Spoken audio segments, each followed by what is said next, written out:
Yeah, absolutely. So here's what it'll look like, partner. So let me make this a little smaller. Okay, so these are both. So I've got calls on the left, puts on the right. I will typically go one in or one out of the money, which is this is called at the money, by the way, when they're like this.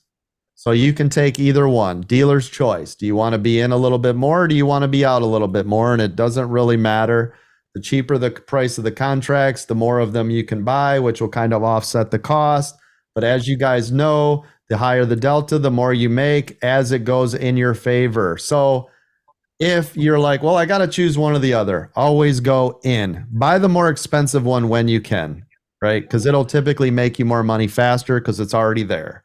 But otherwise, it doesn't matter. And I'm telling you right now, for speed's sake of me trading all the time, I always just buy down here. I don't care if it's a call or a put because it's always the line below the black area, which is the actual price of the stock. So I will always just grab first available. Don't really care. I want in the trade more than I care about the extra 20 cents, right? Q, let's check the Qs here. So here's your cup. There's your cup. See it?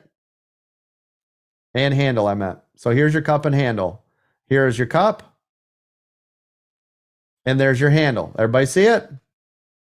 So you can see where it keeps stopping and creating its own support off of this 348.36. See it? So it just keeps touching here, touching here, touching here. Do you see that? I do. Yep. So if it breaks below that, typically it'll be lights out. And that means, of course, the next stops, right, are going to be around VWAP. So You bet. Yep. And if it stays to the upside, then it's going to be the same drill. So if it stays to the upside, we've got to break this level right here where we've got drawn 67, moving up to the 200, right back up again to 349.20. Okay. So these are the channels. Notice anything the same like with Qs? Does anybody see the full cup right here at 416.21? Yes. And then Yes. here's the handle.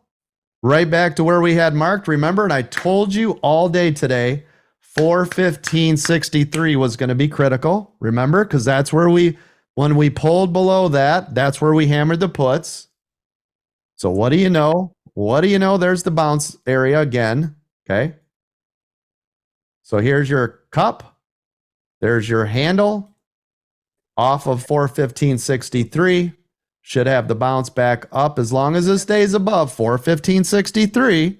You're going to get a bounce up to the 200 to break 21. And if it breaks 21, you're going to get a nice pop back up to this next level, which is off of this right here. Does everybody see it? And that's it. Just like that.